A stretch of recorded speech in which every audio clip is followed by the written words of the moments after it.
All right, so hi everyone. My name is Julia. I'm with BRJA.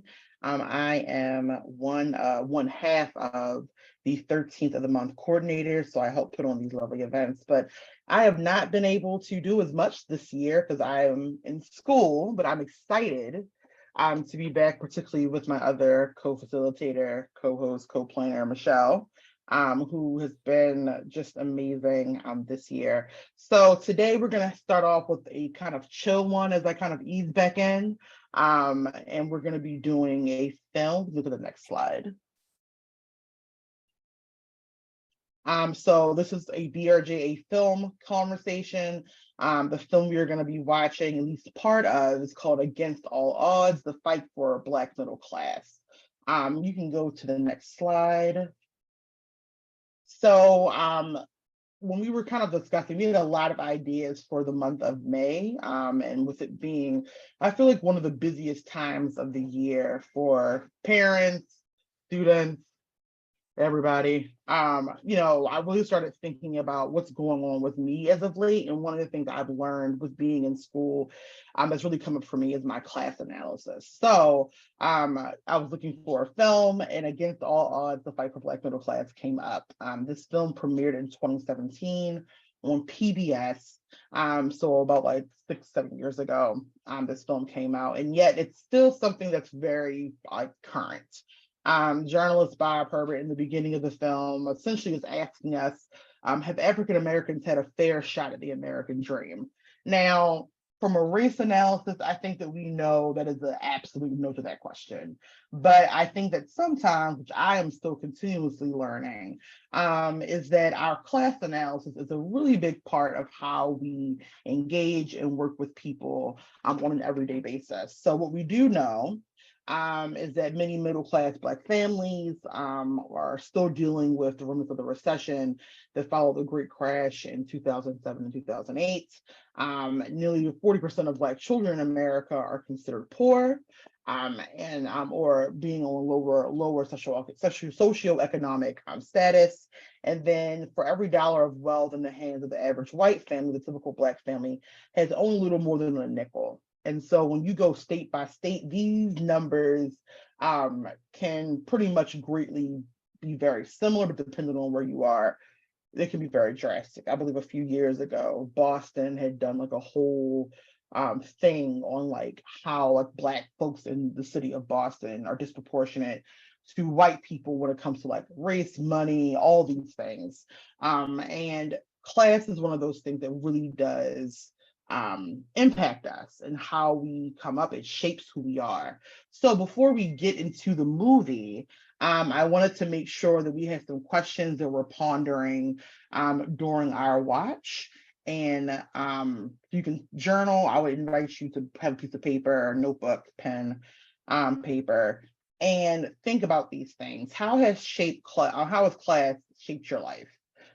What has it done for you? What has it not done for you? Maybe you started out like, lower on the socioeconomic pole. Maybe you moved on up. But how has it still shaped you? Because even though you might be okay now, what has it done or not done? How does it show up in your relationships? Who are your relationships with? Are they all the same kind of economic class currently from when you grew up, where your parents grew up? How does it show up at your job and your like relationships there? If you have class privilege, how are you challenging it in your life? This is one of the biggest questions that I'm kind of pondering constantly. As I mentioned, I've been in school, I'm an MSW student, and class privilege for me, like I said, is one of the harder things, the harder lens that I struggle with. And it shows up in different ways, from the way that I speak, or I expect other people to speak, the way that I think about money, obviously, like all of those things, just like basic things to me are not basic to other people. And so how are you challenging it, I think, is a question that people should be kind of thinking about and wrestling with, especially as we're always talking about challenging our race privilege.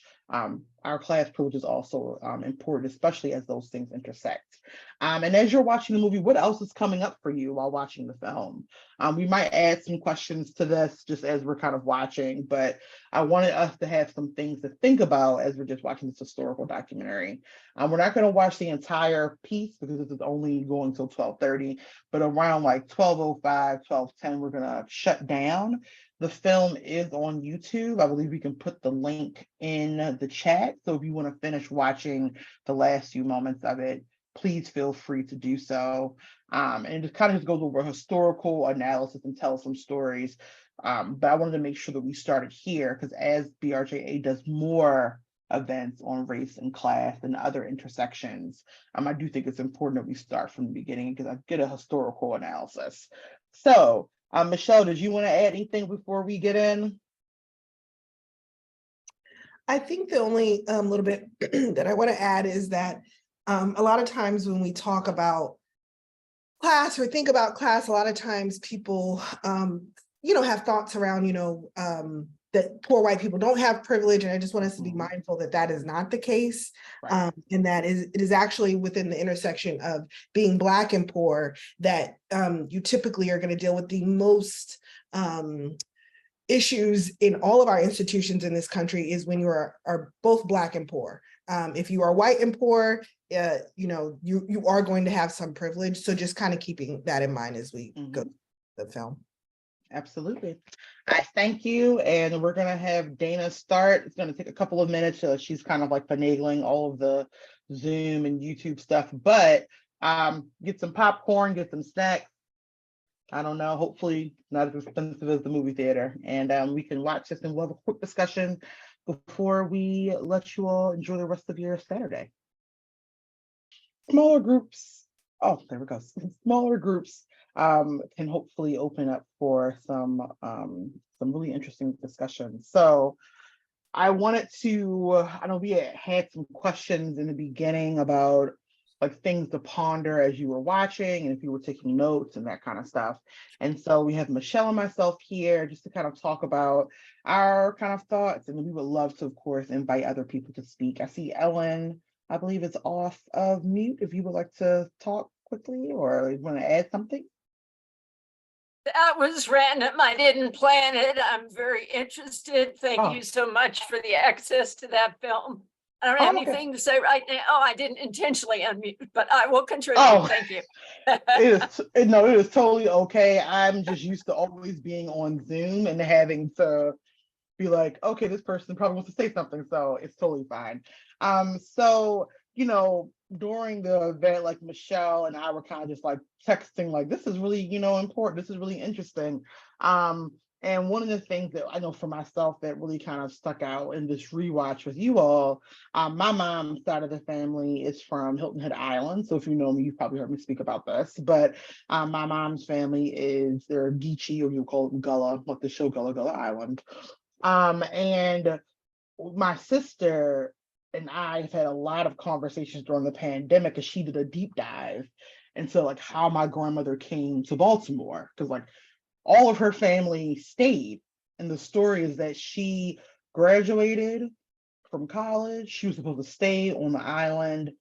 And my grandmother Pearl, she apparently got a train ticket and was like, no, I'm leaving. And so she ended up coming to Maryland and then eventually to Baltimore City, where she taught. She was a teacher. So we kind of like, that has always been the story, like from my mom's side. And thinking really about what that took, like when I always pictured it really like, oh, she got on Amtrak and then she caught a cab, but like really kind of thinking about what that actually is, like to move away from your family to, is something that's just like so inconceivable to me. I can't even conceive it. So that really kind of stuck out to me, the kind of gall and gumption it takes to do that, but also that a lot of it is like pushed by fear and how that resonates and resonated not just with her, but even I think in how she raised and dealt with my mom, how my mom dealt and raised with my sister and I. Those are all things that are like, I can see that in how we lived, and the fear and the push. You got to go to school. You got to do this. You got to get a job. My hair, I wanted my hair natural even when I was younger. My mom said, you can't do that because you're not going to fit in with white people. They're not going to hire you. That this push was not just about, I want you to be like a good student, but it was out of fear that we've made it to this. This can be taken away if you don't do these things. And that is something I think in my 30s that has really kind of like resonated. It's come full circle a little bit more for me. Michelle, did you want to share anything or? Yeah, thank you so much, Julia, for choosing this film. I felt it as while watching it, lots of thoughts, but also just thinking a lot about my own family history. Julia, I didn't know that you were a part Gola, so am I. My great grandmother. How did we not know? I know we haven't talked about this. But more so thinking about my dad's side of the family and my grandfather, and that he was a sharecropper. And he talked to us about it. He was a sharecropper in Florida. And one of the things he said to me, he was like, Michelle, those white people didn't care if we lived or died, you know, and how they had to pack onto this truck to get to the fields to go work. And if someone fell off the truck, no one cared because you were Black.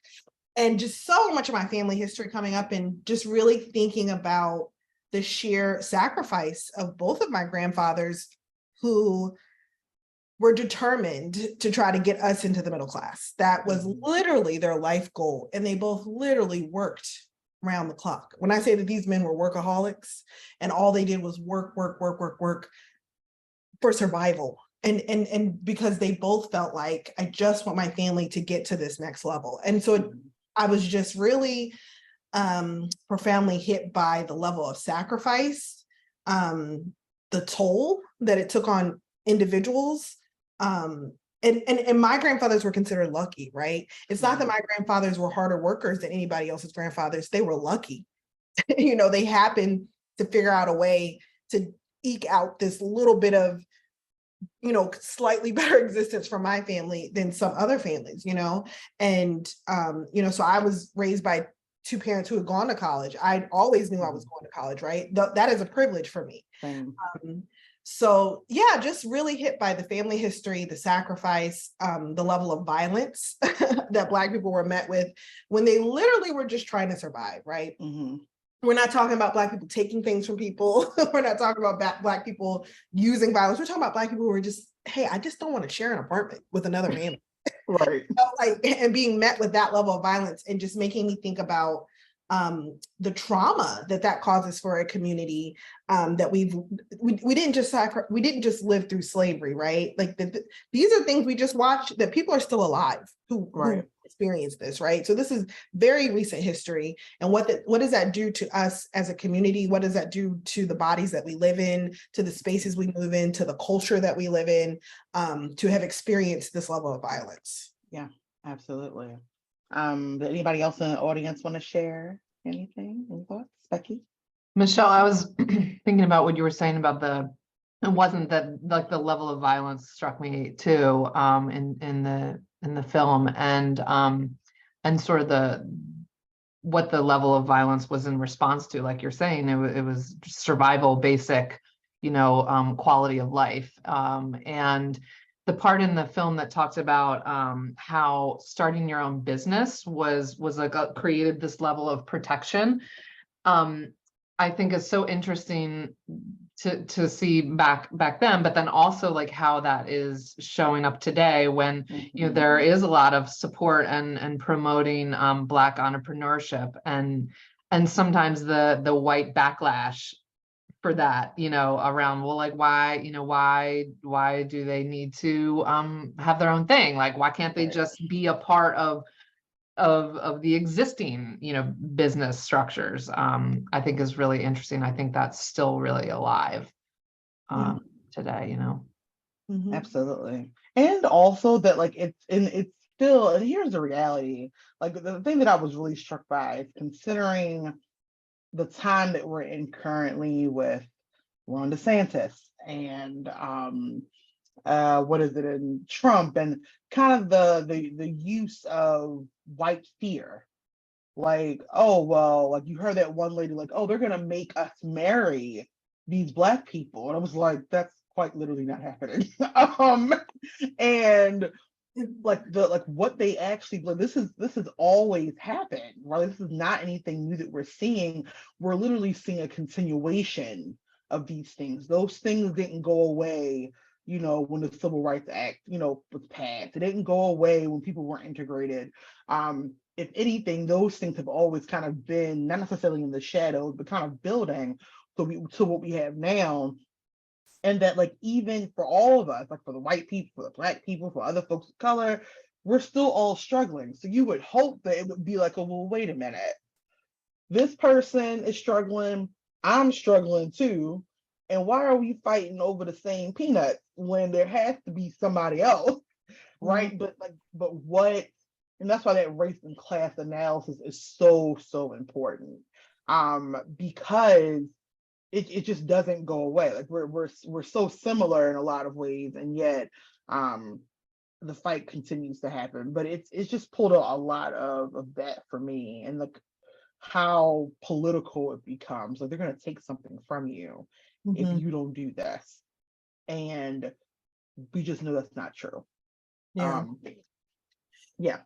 Julia, when you said that, because I was thinking about that too. And so it's not only that they're stoking on the fears of whites, right? Mhm. Like what is the replacement theory, I think is Mhm. one of the new things that they're talking about.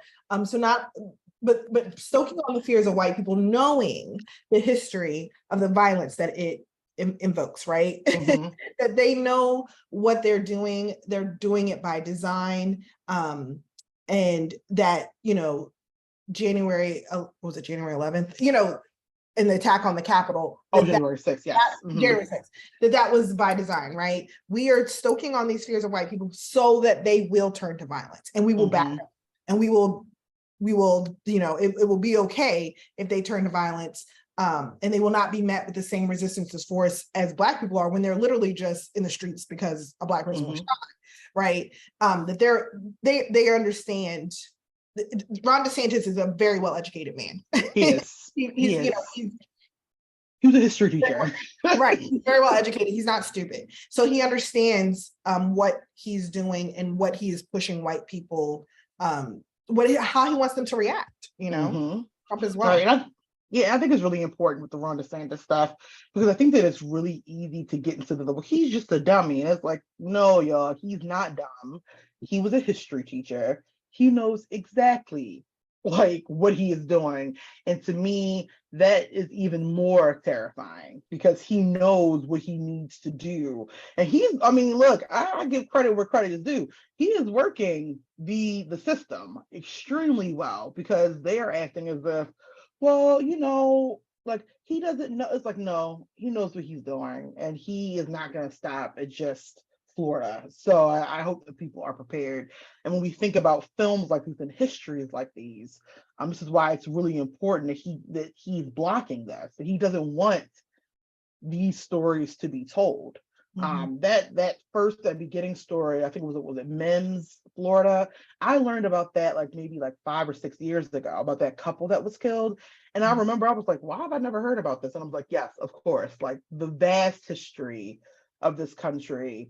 We Was even that the one, Julia, with the bomb underneath yes, the in bedroom? Florida. Yeah. Mhm. Like I remember I learned about, because like the anniversary of it was like, a couple of years ago. And I was like, I've never even heard of this story. Like, what is this? And there are so many more stories like that none of us know, that some people know, that are not put into our books or not discussed, and how that shapes our neighborhoods, how it shapes our families, how it shapes the communities and the cities and states that we come from.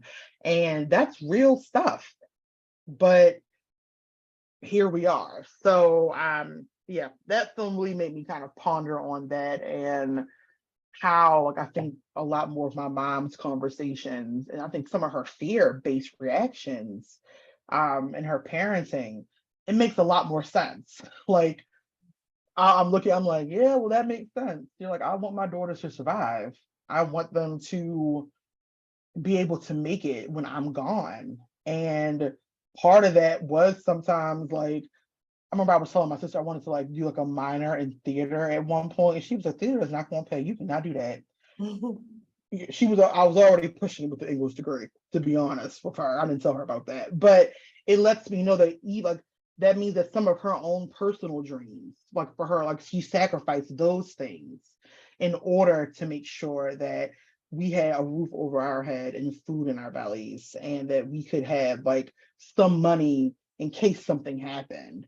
That like her passions, like, so it's not just about like the fear, but like what it really means to give up something is something that is there is always kind of playing in my mind. And I understood that Elijah comes when he's like, every single day I walk into work, I remember that. Like someone gave up something for me to be here. Mhm. And I'm going to continue to do it. And that's a lot to carry emotionally and mentally. Anybody else have any thoughts? Will speak up now. Oh, there's just so much here, but the somebody's going to remember, it was quite a while ago, 20 or 30 years, there was a book that came out by a Black woman, I think, The Miseducation of somebody. We are all miseducated. A lot of stuff gets left out, a lot of stuff gets lied about. So if you ask the average white person in this country if they have any idea about the ongoing horrors that Black people have experienced and have to fear every day, they can probably mostly honestly say, no, I don't know that. That can't be true. Right. Because yes, people like Ron DeSantis and the manipulators like Trump, they know what they're doing to keep people ignorant and afraid. That's how they keep this damn system going. Yeah. And it boils down to capitalism, which is about having a bottom class. And oh, wasn't it convenient that these people that got stolen from another continent to come labor in our fields, well, they're very distinctly different. So they're easily made the bottom class. And it's been so convenient for the capitalists all these centuries. The US Revolution was the white guys, the white property owners on this continent taken over from the white property owners in Europe, in the British Isles. It's the same old shit all along. And most white people are ignorant about it. And that's awful. And we've got to change it. But Lord, it's a long road to hoe. This film is a huge help in that regard. Yeah. Yeah. Thank you for sharing that. And I also think it's always interesting to kind of just like think about, like for me, I had mentioned I'd be given some questions to ponder. I believe that Dana had put some of those in the chat. And one of them is like, how are you challenging your class privilege? If and I think and Becky knows this because we've worked together for a very long time. She's probably another pretty big reason why I'm becoming a social worker. But that comes up a lot in the MSW program. Like a lot of it, I mean, I have told people it's literally like a lot of therapy and learning. But you have to do a lot of self reflection, a lot of introspection. And like I mentioned, my class analysis, like I understand it, I get it, but in practice, it is so hard, like not to fall back on things that can be harmful, that are harmful. And like before we had gotten started, I was telling them a story about my first year placement when I was in field for school.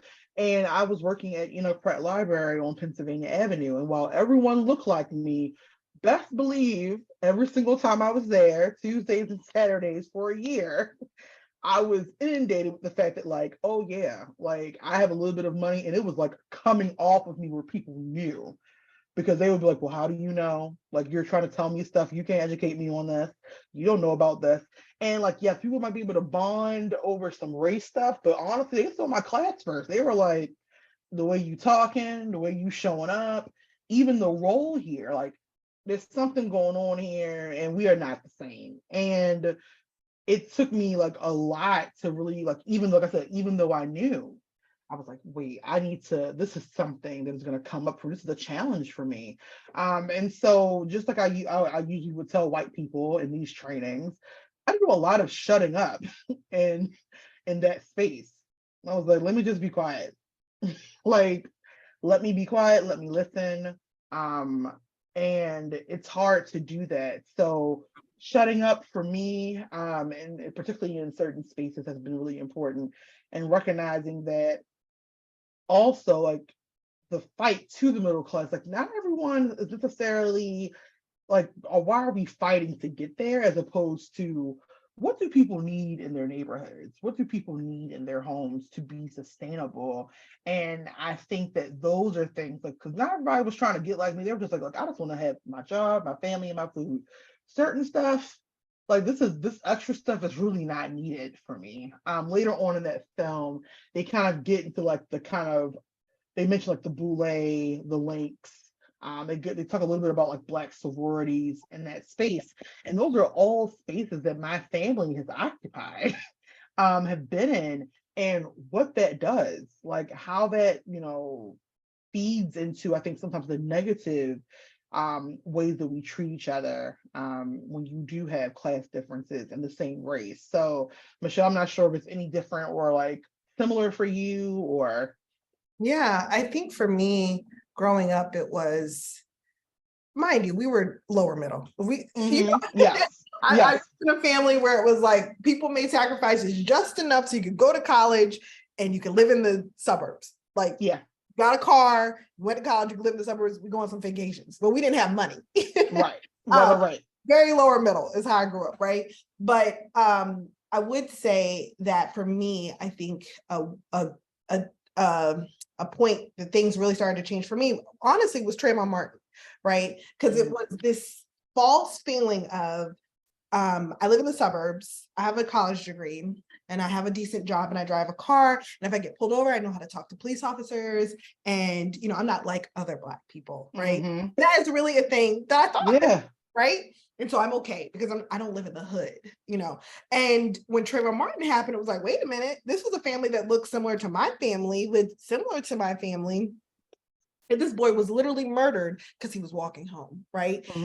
What does that mean for me? What does that mean for my kids if we're no longer safe because we managed to just a little bit get into the suburbs, right? And that it was a wake-up call that, no, we're all in this boat together. We're all, nobody cares if I have a college degree. Nobody cares about the way that I talk because I'm still Black, right? So I think that was definitely like a wake-up point for me, for sure.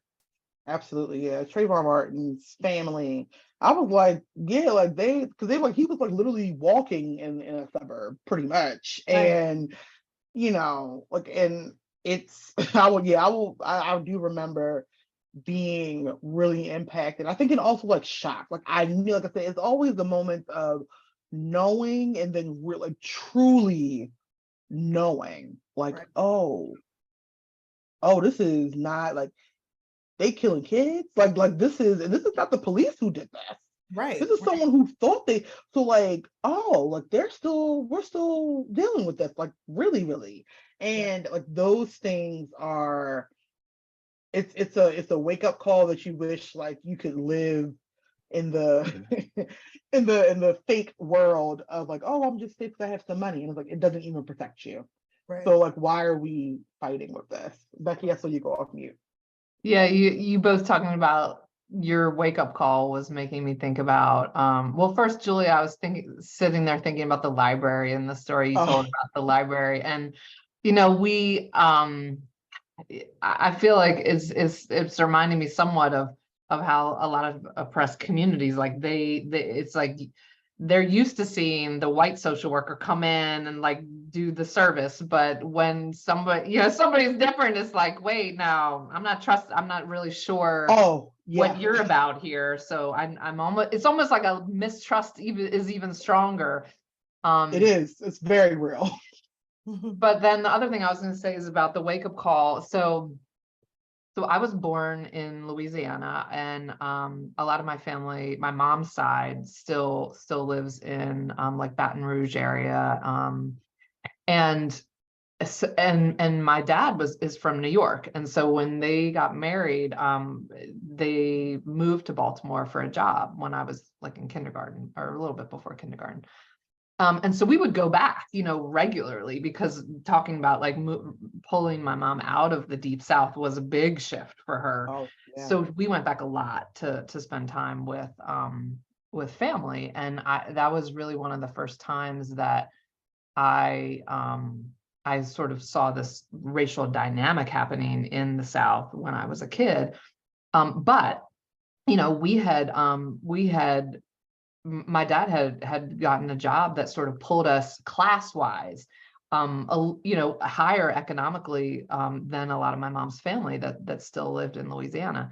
And I remember growing up as a kid, the narrative was very much like, well, you know, the South, you know, that's where the, you know, racism happens. Like that's where, you know, white people that have lower economic status, like that's where that's happening. Like up here, like we don't do that up here. Like white people that are educated and are middle class and up, like we don't, that's not what we do. But the Trump era really, I think, opened a lot of eyes and mine in particular, like that it was sort of this reckoning of like, well, no, that's not just folks that, you know, don't have education, or like you all talking about, you know, DeSantis. There's a lot of very smart, very educated, very wealthy white people that are very much fostering, you know, racial principles and practices. So racist principles and practices. So that was, you know, that was definitely for me a narrative growing up, and how the class piece has shaped how I have learned to challenge my class privilege, as well as, you know, my race as well. Yeah, I thank you, because we're going to get closer to the end, but I wanted to thank you for bringing that up, because when that part, the scene when MLK is talking about the riots in Chicago in comparison to the ones in the South, like in Mississippi, he is like, actually, this is worse. And you're right, like how class is used as a divider, even in white spaces, to be like, well, no, it's like these dumb white people in the South that are doing this, like not up here in like the North and the Midwest, like in these cities, like, you know, we're like a bastion of hope, and we're all happy up here. And it's like, no, that's not true. And how it's another great divider. And so even more reason why we have to be extremely careful with how we use our class privilege. I tell people, because I mean, I'm guilty of it as well. After elections, and we see how Florida votes or a southern state votes, we're always like, we just need to cut that lower half of the Americas off. And it's like, yes, it's funny, but one of the things that a lot of Black Southern strategists and movement workers always remind us of is that a lot of work went into getting the South, particularly the Black South, where it is. We up here in the North, and I think we have a lot to learn from the folks down there who have been doing the work, who are on the ground, who literally are usually the first people to be inundated with these laws and regulations that are now sweeping the nation, right? And so we need to be paying attention and actually organizing and working with them. What are you doing in Georgia? What are the Black folks and folks of color doing in Florida? How can we work with them to actually see, okay, well, this is what's happening there. How can we make improvements in Maryland or in California or in New York or in Chicago? And so I don't think that we get out of this or move forward with cutting people off. I think that it's really about building stronger networks and community in order to fight. Before we start to wrap up, I want to make sure that, Ellen, did you want to say something before? Yeah, just having, as I put in the chat, I'm originally from the South too, and growing up with the perfectly natural intermingling of Black and white bodies, because the Black bodies were serving the white bodies. And that had long been the case. In the North, it tends to be, no, I don't want them in my neighborhood or anywhere where I can see them. It's a different kind of racism, but definitely racism in both cases. Yes, absolutely. Some of my mom's family is also they ended up living in Savannah, Georgia. And so beautiful, beautiful Savannah, but that place is haunted. Like I am convinced.